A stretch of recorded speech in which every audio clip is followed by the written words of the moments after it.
नमस्कार मित्रों, मैं विकास वर्धन मंत्रा परिवार से दिल्ली से आपका स्वागत करता हूं। और आज का ये मुख्यतः सेशन मैंने लोक सेवा आयोग, चाहे वो संघ लोक सेवा आयोग हो या अन्य सभी राज्य लोक सेवा आयोग है, उसमें एनसीईआरटी के पुस्तकों की भूमिका और प्रासंगिकता और उसके महत्व के बारे में एक छोटा सा एक सेशन रखा है। आपको मैं बताना चाहता हूं कि एनसीईआरटी है क्या और एनसीईआरटी का क्या भूमिका है हमारे पीसीएस के या फिर अदर कंपटीशन में। मुख्य रूप से पीसीएस पे बात करूं तो एनसीईआरटी का फुल फॉर्म होता है national council of education research and training यानी कि राष्ट्रीय परिषद शैक्षणिक और अनुसंधान प्रशिक्षण परिषद। इसमें रिसर्च किया गया है। इस तरह की पुस्तकों में रिसर्च है। इस तरह की पुस्तकों का जो शैक्षणिक योग्यता और उसका एक प्रशिक्षण देने का प्रयास किया गया है, खास करके 6 to 12 के बच्चों को।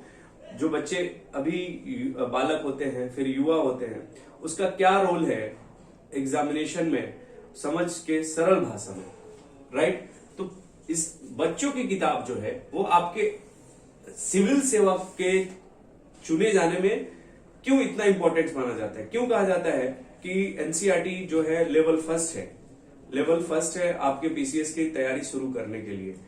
एनसीईआरटी की किताबें क्यों न्यायालय, उच्चतम न्यायालय, उच्च न्यायालय में रेफरेंस के रूप में माना जाता है जब किसी तरह का कोई संशय होता है।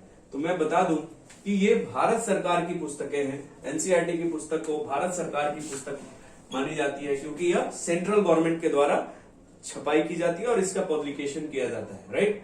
फिर ये पुस्तक जो लिखी जाती है वो भारत के प्रसिद्ध प्रोफेसर जैसे रोमिला थापर, अर्जुन देव, केसी श्रीवास्तव, शर्मा, इन बड़े बड़े शिक्षाविद के द्वारा, एक समूह के द्वारा इसका लेखन किया गया है। इसका मैटर जो है, कंटेंट जो है, उनके द्वारा चुना गया है।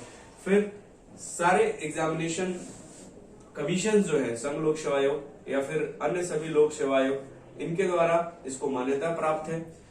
कैसे मान्यता प्राप्त है? जब किसी प्रारंभिक परीक्षा में या फिर मुख्य परीक्षा में किसी तरह का डाउट होता है, कोई नंबर या क्वेश्चन पे संशय होता है, तो न्यायालय में रेफरेंस के रूप में एनसीईआरटी की बुक्स को ही प्रस्तुत की जाती है, राइट। तो ये भारत सरकार की किताब है।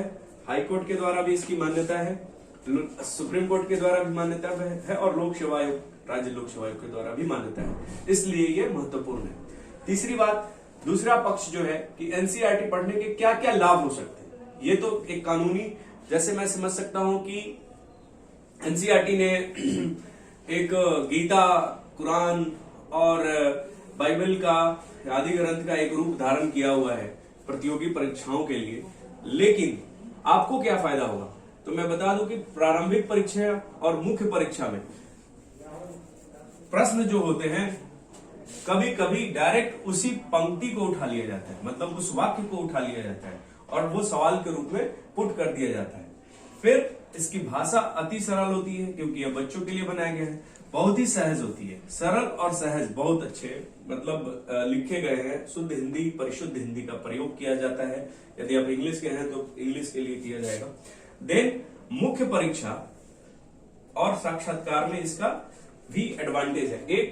एक पहली बात तो ये है, तीसरी कि आपकी भाषा अच्छी होगी। आप किसी भी हिंदी मीडियम में आपकी भाषा अच्छी नहीं होती है, उच्च स्तरीय नहीं होती है, तो स्तरीय भाषा आपका होगा। फिर शब्दकोश आपके बढ़ेंगे क्योंकि मुख्य परीक्षा में 36 पेज जब लिखने होते हैं तो आपके पास शब्द होने बहुत जरूरी है। नए शब्द होने, उपयुक्त शब्द होने और स्तरीय शब्द होने चाहिए, राइट। पान वाला और लोकल शैली में नहीं। फिर आपकी लेखन शैली उच्च होगी, आपको लिखने का आएगा कि डिस्कस कैसे उसने बताया और मेन बॉडी क्या था, इंट्रोडक्शन क्या था, तो ये लेखन शैली। देन सबसे चौथा एक लाभ ये होता है कि जब आप साक्षात्कार बोर्ड में जाते हैं तो साक्षात्कार लेने वाले जो सदस्यगण होते हैं बोर्ड के, या तो आईएएस है, आईपीएस है, फॉर्मर आईएएस है, फॉर्मर आईपीएस है, बड़े बड़े प्रोफेसर है, लेक्चरर है, रिटायर्ड है, डिफेंस के हैं, तो उन्होंने भी अपनी जो उच्च स्तरीय पढ़ाई किया है उसके पहले उन्होंने भी एनसीईआरटी को कहीं ना कहीं कभी ना कभी पढ़ा ही है।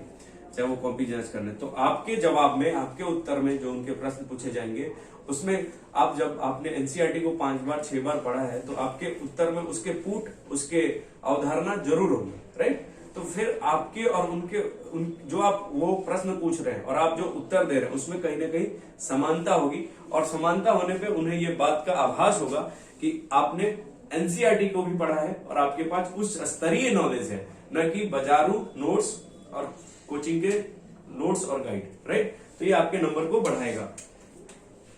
अब मैं पूछ रहा हूं, सबसे इंपॉर्टेंट हो जाता है बच्चों के सामने पक्ष 3 कि कौन कौन से विषय के एनसीईआरटी की किताबें पढ़नी चाहिए।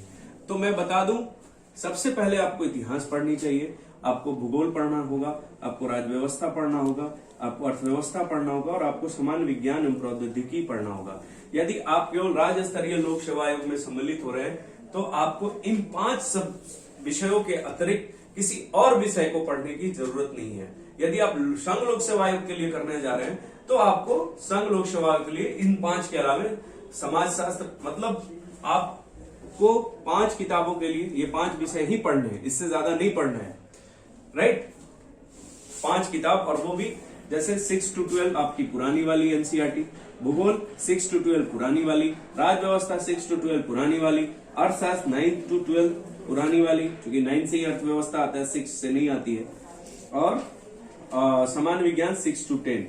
ये 5 विषयों के ही अध्ययन करने हैं। मैक्स टू मैक्स, मैक्सिमम मैं समझ रहा हूं अधिकतम 25 से 32 बुकलेट्स होंगे, आप इनको पढ़ेंगे और अपने स्तरीय ज्ञान को बढ़ाएंगे, अपनी लेखन शैली को बढ़ाएंगे और भाषा को बढ़ाएंगे, राइट। तो इन्हीं सब शब्दों के साथ मैं आज का सेशन समाप्त कर रहा हूं।